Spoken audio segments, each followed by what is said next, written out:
Bonjour et bienvenue donc sur cette première vidéo qui sera consacrée à la review du tome 2 et 3 des Tortues Ninja. Donc les Tortues Ninja, on en a beaucoup parlé sur les réseaux en ce moment parce qu'ils sont un petit peu dans la merde.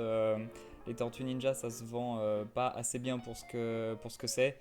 Sullivan Rouleau qui a fait un petit tweet en disant que clairement ils sont un petit peu dans le caca pour éditer cette série en ce moment. La raison c'est elle se vend pas assez. Il lui faudrait en gros, grosso modo, 500 lecteurs de plus pour chaque numéro. Donc c'est pour ça que j'ai décidé de commencer cette série, surtout que elle a été critiquée par le lectorat en bien, donc en très très bien.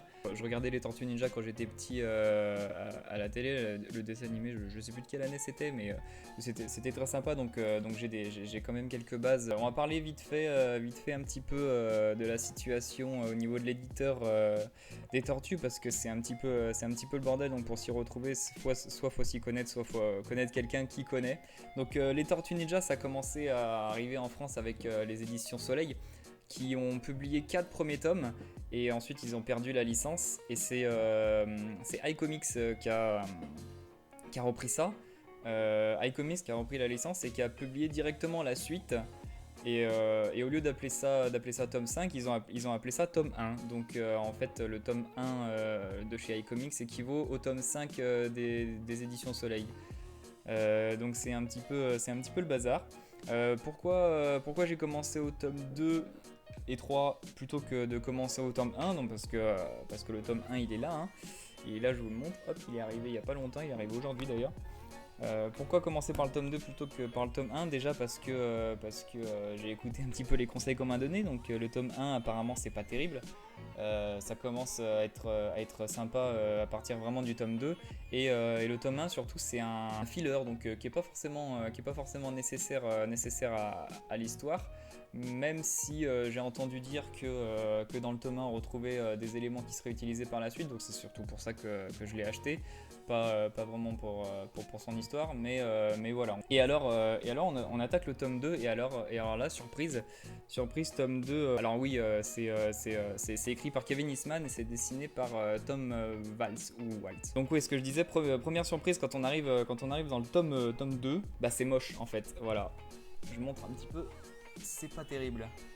Si, en faisant pause sur la vidéo, là, on peut voir rapidement la chorégraphie du petit passage que j'ai montré. C'est un combat, donc la chorégraphie est pas terrible. Elle est pas cohérente entre deux cases. Disons qu'on va avoir un mouvement sur une première case et on retrouvera pas la conséquence de ce mouvement sur la deuxième. En général, c'est plutôt ce qu'on cherche dans un combat, dans un comics. Par contre, faut pas s'arrêter à ça du tout. Je crois que ce premier chapitre il est dessiné par Kevin Eastman lui-même. Par contre, après, à partir du deuxième chapitre, hop, on arrive sur des dessins beaucoup plus jolis, beaucoup plus agréables pour l'œil. Voilà. C'est quand même beaucoup plus sympa, les chorégraphies sont bien plus cohérentes. Et ouais, globalement, c'est plus lisse, c'est plus agréable à lire visuellement, c'est plus sympa. Donc de quoi ça parle ces tomes 2 et 3? Donc les tomes 2 et 3, c'est des tomes qui vont ensemble. C'est un arc complet qui s'appelle La chute de New York. La chute de New York qui va raconter un petit peu comment Shredder va prendre... je sais pas si je peux le dire sans spoiler, non, on va trouver une autre façon de le dire. On va dire ça autrement. Tome 2 et 3, on est dans une situation où on est à New York, mais ça fait un petit peu Japon, pas tant dans les décors, mais plutôt dans les situations, un petit peu les mafias qui se disputent la ville. T'as plusieurs clans, notamment le clan Foot qui sera le clan principal de cet arc-là qui va essayer un petit peu de prendre le contrôle de la ville et on va suivre ça. Il va se passer notamment pas mal de choses chez les tortues aussi. Pareil, je peux pas trop en parler sans spoiler, mais c'est très sympa à lire.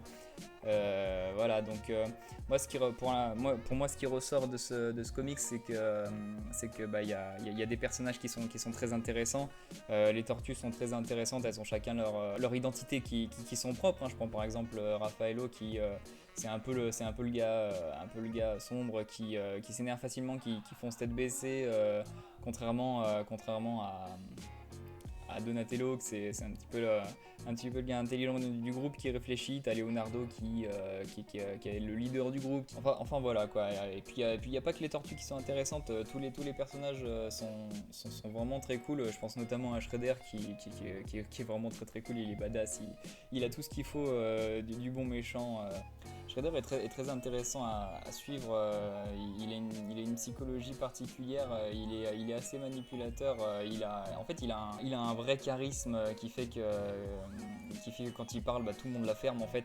Et c'est ça que j'aime sur ce personnage. En fait, on n'en sait pas trop, sur ce personnage en lisant ces 2 tomes. Mais je sais qu'il y a un tome juste avant ou après, je sais plus quand est-ce qu'il est sorti, mais l'histoire secrète du clan Foot, c'est ça, je cherchais le nom, qui est sorti, qui en raconte beaucoup plus, qu'il faudrait que je me procure. Après, moi, si je devrais parler de ce qui fait vraiment la force du comics, parce qu'au-delà des personnages, c'est vraiment les relations entre personnages qui, pour moi, sont la vraie force du comics.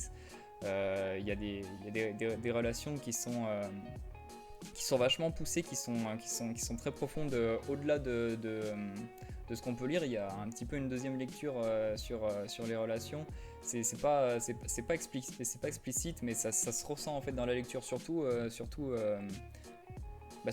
entre les tortues. En fait, c'est là où on va voir les liens les plus forts. T'as vraiment un lien de fraternité entre ces 4 personnages là, et pareil avec Splinter, voilà, j'avais plus le nom. Un lien de maître à élève qui est vraiment beaucoup plus fort que ça. Ça va jusqu'au lien parent-enfant. Alors peut-être que j'ai raté des choses, mais ça j'en parlerai un petit peu après. J'ai pas forcément toutes les bases pour lire ça, mais ouais, c'est clair que les liens entre les personnages, c'est quelque chose qui est très très fort dans ce comics, qui est super bien fait, et qui pour moi est ce qu'il y a de plus intéressant. Voilà. C'est des liens qui sont relativement touchants, qui sont vraiment très touchants à lire.